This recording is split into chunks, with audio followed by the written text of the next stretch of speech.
Hey everyone, it's your old Uncle Badrino back again with another new movie review. Last week, well, in my time of recording this video, last week, depending on when you watch this video, it'll be who knows, a couple of weeks or several weeks ago. Two movies were released on the same weekend. Now, that's not really a big deal, but everyone was making a huge deal out of it for some reason. It's not unusual. It happens all the time. There are two or three movies that are released within the same weekend, and they all battle for dominance over the weekend for the box office during that particular weekend. So, this time we had two movies. We had Oppenheimer, which sounds like a move that you use when someone's choking on food, and you had Barbie. Now, I was interested in both movies, but I was interested in Barbie simply because, well, I look, I never had a Barbie and never touched a Barbie. Phrasing that doesn't sound right. I don't think I even knew any girls who had Barbies. I just saw them in the stores, and that's it. Never even watched any cartoons of Barbie or anything like that. So I would have gone in not knowing hardly anything about Barbie outside of the Ken and Skipper, and that she had various jobs and could do anything, which was fine, no big deal, right? So, but the reason that I was slightly interested in this movie was because the trailers made it look like it was going to be a funny movie, that it was going to be a fun and funny movie. It looked like it was going to be self-aware, and it was going to be making fun of itself and of Barbie and everyone who collected Barbies and things like that, and what everybody thought of Barbie and whatnot. And kind of like the Lego movies. And to me, the Lego movies were pretty good, in my opinion. And those were the vibes that the Barbie movie trailers were giving, was that it was going to be kind of like the Lego movies in a sense. But during press time, right before the movie came out, when actors and the director goes to promote the movie, I guess it was one or two of the actors, or maybe even the director themselves, said, some things, let loose some things about the movie, and my interest just dropped. I wasn't interested in the movie anymore. I think we need to get to a point in time when actors and directors really need to watch what they say when they promote a movie, simply because they can say the wrong things, things that could be considered wrong, or things that could turn off an audience and could kill the movie. In my opinion, that's what happened. I wasn't interested in the movie after that, after I heard what was going to go on in the movie.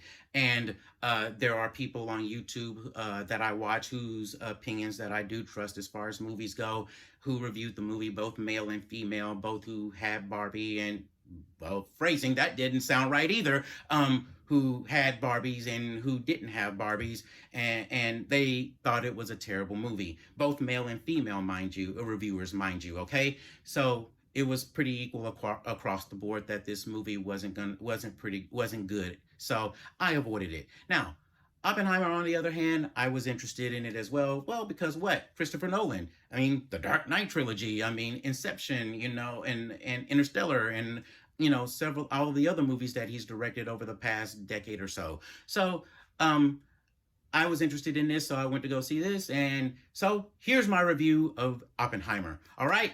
So, this movie is a biopic of the father of the atomic bomb that was dropped on Hiroshima and Nagasaki during World War II in Japan, Robert Oppenheimer. And this movie basically chronicles his life from the moment he's in college all the way up to the point when he's recruited for the Manhattan Project that was responsible for creating the atomic bomb, all the way up to the point of McCarthyism when he's accused of being a communist. So, two different movies, over 3 hours. Greetings, you buffoons! I'm interrupting this movie review with a review of my own. After all, if anyone's going to review Oppenheimer, it shall be I, Skeletor! Hold on just a minute there, Toothy! What are you doing here? What's going on? I have to explain something, okay? Let me squeeze in right here. Hey, wait a minute. You're in my shot. Get out of the way. Okay, here we go. Now, in case you were wondering, there's a connection here.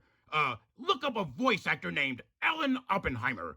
He was the original voice of Skeletor in the original He-Man cartoon by Filmation. He also did the voice of Merman, Cringer, Battle Cat, and Man-at-Arms. And he also was the original voice of Vanity Smurf in the original Smurfs cartoon. And he was also the voice of Sea Spray and Warpath and Beachcomber in the original Transformers cartoon. He's done a lot of work over the years, and we actually met him at a Comic-Con a few years ago.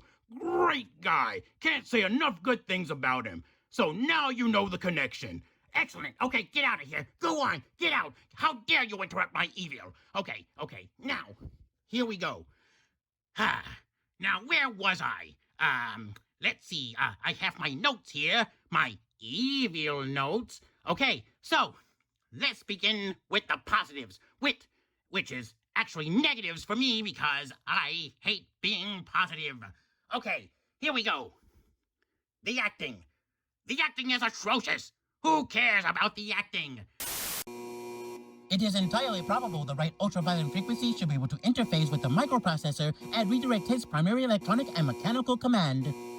Whoever this guy is that's taking over our feed, he reminds me a lot of the Dinobots. He's got a simple brain. Yeah, Jack. Typical villain of the week IQ, right? That fool is trying to interrupt my signal after I've interrupted his signal. Okay, now, where was I? Yes, the actors. I hope none of the actors get nominated for an Oscar. They don't deserve it. They're terrible actors. And there's so many celebrities in this movie, they're not worth it. I hope that the actor strike keeps going on. They don't deserve what they're demanding. So there. Now, let's talk about the way the movie was shot. We all know how Christopher Nolan shoots his movies. We're back! We've got signal again, but it's really, really faint. Keep doing what you're doing, everyone. It's working. Uh-oh, not again. We're losing it. That ninny is testing my patience. I may have to imprison him in Snake Mountain after I'm done with all of this. Now, as I was saying, the story is not for everyone. Why? Because it's filled with scientific mumbo-jumbo. That's why. And whose fault it is that they don't understand it? Is it the movie's fault? No. Is it the director's fault? No. It's their fault. Why? Because they're ninnies. They're dimwits. They're morons. They're numbskulls. That's why. They can't have the intellect that I, Skeletor, have. So their simple minds are only used to violence, which that's not really a bad thing. Who doesn't love violence? Violence is fun. There should be more violence in this movie, but there isn't. So it's not for them. So this movie is also, the last thing, is rated R. Why? Not because of violence, which is missing from this movie, as I mentioned, because of sex scenes. So you get plenty of sex, but no violence. What's wrong with these people? So since this movie is rated R, leave your brats at home. No one wants your kids in the movie theater anyway. They're disruptive. No, wait.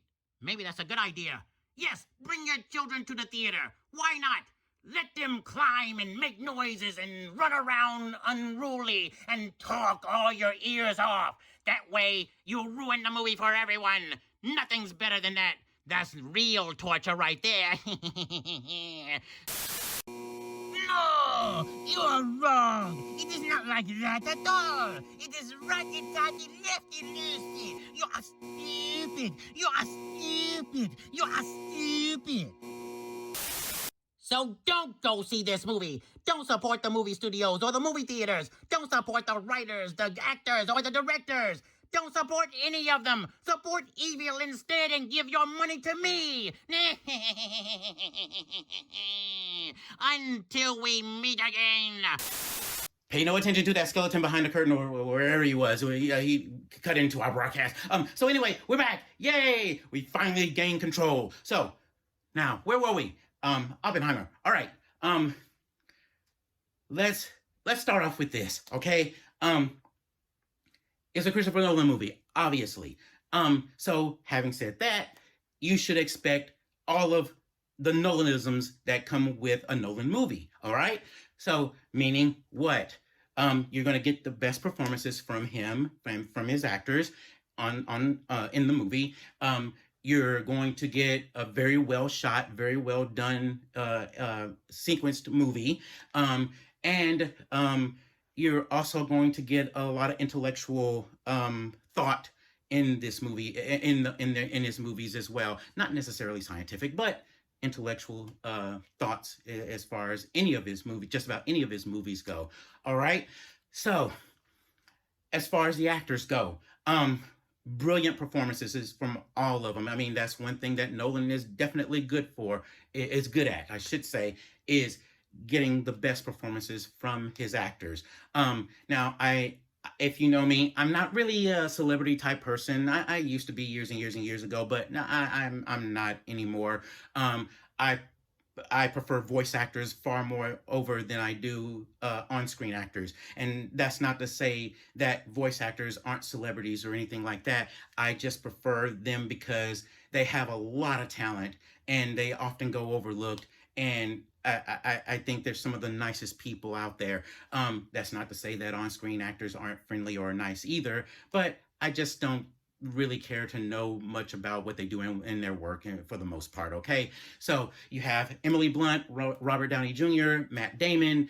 You have a lot of celebrities in this movie actually that make appearances in this movie, and you have Cillian Murphy, who plays Oppenheimer. Okay, and great choice for playing Oppenheimer and he's really he's really good. I mean, you can see the intensity in his eyes when he's staring off into space. Um, you can also see there's these moments that he has, and one of them is after they finish creating the atomic bomb and they test it, and he figures out, okay, we've done this, and now he's in on the discussion of where they're going to drop it. It's like, wait a minute, drop it? What do you mean? We should drop it in a less populated area. And uh, there's at this moment he and especially after the bomb has been dropped, after two bombs have been dropped, Hiroshima and Nagasaki, you can see the change in him as far as the morality goes, and that's what this story is all about. It's the morale, the it's the moral aspect of this story that is what this movie is about. And so you can see when he has this when it dawns on him that he think it, you can see it in his emotions, in his face, like, what have I done? I've created this thing that could possibly eradicate all life on Earth, if not these specific areas. And so, and I think most scientists are like that.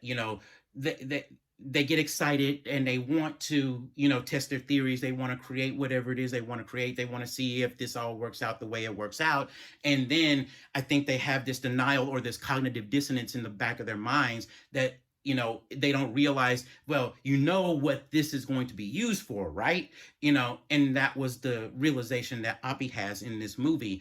And so he does a really good job at conveying all of this and having remorse over, you know, creating this weapon of mass destruction. All right.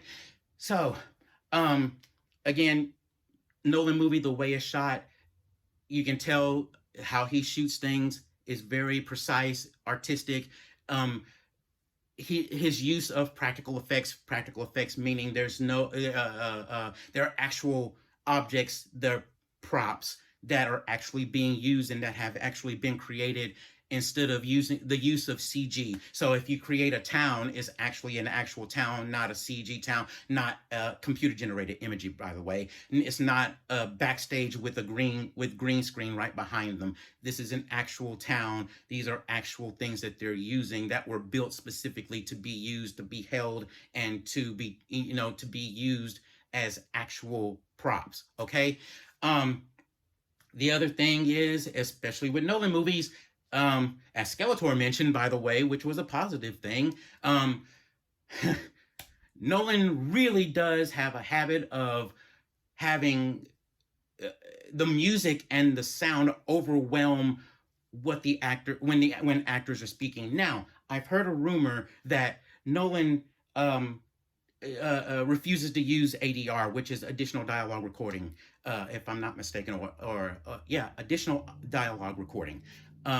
That's and that's because what happens is when you're on set and the actors are acting, you have the person with the boom mic and holding up the boom mic right over them so they can project in, so they can be heard. Well, oftentimes something may go wrong and they can't be heard. The wind's blowing or something's happening or something malfunctions and the sound and their voices didn't come in clear enough. So what they do, they bring the actors in into a studio, into a booth, and have them re-record their lines, in place of what was said, basically. So he doesn't like to use that, apparently. I don't know if that's true or not, but it would make sense. Maybe that's why he has the music overpowering sometimes. Now, I mean, there was one time, and I have to tell this story because I tell it, sometimes to people. When The Dark Knight came out, there was one scene, and I watched it in the theaters, of course. And there was one scene where Batman is saying something, but I can't hear anything because the music's too loud. What? What?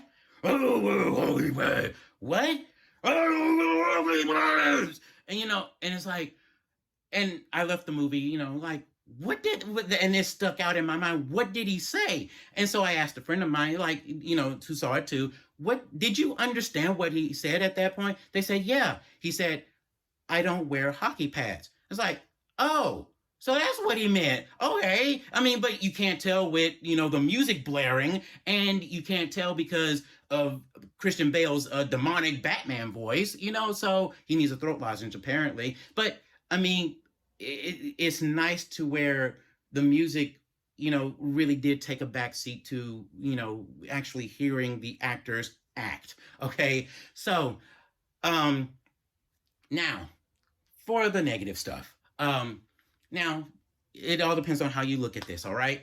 Now, as far as the negative stuff goes, again, Nolanisms, all right? The length of the movie. Look, Nolan's movies usually are about maybe 3 hours long. This movie is over 3 hours long. So now here's the thing. You sat through Avengers, Infinity War, Avengers Endgame, sat through all of the Lord of the Ring movies, you sat through all of the Avatar movies. Look, it's not that big a deal in my honest opinion. I can do it. Here's where things get different. It's the pacing of the movie that makes the difference, all right? So if things are moving way too slow, or things are just too much at a slow pace, it's just like, okay, when is this going to get, when is this over? How long is this going? Or it feels like there's additional scenes when you think the end is here, or when you think the end is coming, then the credits are about to start. No, there's an additional scene tacked onto it. Then I think that's when you can say, okay, this movie is too long. But again, it's all about pacing. So with this, I think there was a time when I thought, okay, the movie's about to end, and then there was additional stuff. I was like, okay, but I didn't mind it that much. Here's where things are where I start to feel, I didn't start to feel, but I think people are going to feel uh, uh, the pacing taking effect. The movies are divided into three parts, the beginning, the middle, and the end. Okay, first act, second act, third act, right? Okay, so in the first act of this movie, which I don't know, it may be the first hour of this movie, we're going through the early parts of Oppie's life, all right, when he was in college and whatnot, and it's and his romantic life and whatnot, his personal life and whatnot. Okay, and it's that the first act of the movie where things are just a little too slow. It's kind of a little bit of a slow burn. Now, when you get to Act 2, when he's recruited for the Manhattan Project, that's when things get interesting and start picking up a little bit, and into the third act and so on. So, I mean, and into the end. So that first hour, that first act is probably going to be something that people are going to have to tolerate or sit through just to get to the good stuff, all right? So, the other thing is, look, this is part historic document to a degree. Not everything can be confirmed to be true, unless it's through the eyes of the person who lived it, which you never know what's true and what's not. And part historical doc and half drama. Okay, So, um, there's no action. There's no well, there is explosion, the testing of the atomic bomb. So there's one explosion, which is filmed very well, by the way. I mean, awesomely done. Again, the intensity of that scene is awesome as well. Um, and there's no car chases, and no lasers, and you know shootouts and things like that. So it may be boring for some people. Okay, that may be a problem. The other thing is, uh, Nolan also has this thing of expressing his intellect, and and and having his movies be very intellectual. Okay, and that may turn some people off as well. Um, there's a lot of scientific jargon in this movie, and some people may turn some people off as well in this movie, as far as this goes. Um, there's a lot of talk, and so there's one line that Oppie says in during the second act, which I can relate to. He says, um, in I can see this all in my mind, but and I'm paraphrasing. I can see this all in my mind, but I don't get the math, and that's how I am. You can explain thermonuclear physics to me, and I'll probably get some of it or a lot of it. And the reason being is because in my mind and my brain, I can visualize it all happening and saying, oh, okay, I think I understand what you're saying. But when it comes to the math part of it, the math aspect of the Wi-Fi signal is gone. I mean, I can't get a reading. I don't understand why that is, but that's how I operate. So I could relate to that on that level. So, the last thing is, again, with the movie being 3 hours long, there are some scenes I think we could have done without. Okay, and this leads me to the rated R aspect of it. There are sex scenes in it. I think only two or three, or nudity, sex and nudity, I should say. Okay, and look, it's not done in bad taste, poor taste, or anything like that. And I'm not against sex scenes or anything like that. Please don't think that. All right. But I think for the most part, it was unnecessary. There are a lot of parts in this movie that I felt that were just unnecessary. It's just like, and look, I get it. We want to show the aspects of Appy that were more than him being the father of the atomic bomb. Of course, we want to show this aspect of it, this him of him and whatnot of him. So for me personally, I think we could have done without a lot of things. But again, this is a biopic, so we have to go through these parts of his life. This is, a movie about his life. Okay, so, but that's pretty much it. There is one line in this movie, and this during the third, and it's like at the near end of the third act, after after Appy is convicted of being a communist, that Albert Einstein, tells Appy. He says, and again I'm paraphrasing, he says, you know, they'll they'll shower you with praise. They'll give you awards, they'll give you medals, they'll shake your hand, they'll give you hugs, and they'll, say good job or you deserve it. But it's not for you, it's for them. And very poignant line in that movie. I really liked it, and I think just about anyone can relate to that line in their own personal lives. So, that's it. As far as this movie goes, my verdict, it's really hard to say because it depends on how you feel about Christopher Nolan movies. Okay, um, me personally, I would say full price admission. All right. For others, I would say, you know what? Do a matinee. No higher than that, no lower than that. Go to a matinee if you really, proceed with caution. Let's put it that way. All right. Trust but verify. So it's not. This is a movie that's not for everyone. I mean, by far, but it is a good movie, and I think it is worth watching. So that's it from me. All right. And Stan Lee's not there. Here he probably is messing with Skeletor and trying to, kicking his butt for interfering with our broadcast here. So anyway, I think as Stan Lee would probably say, he would probably say something along the lines of, If it looks like radiation poisoning, then it must be spoiled. Tune in next time. Excelsior!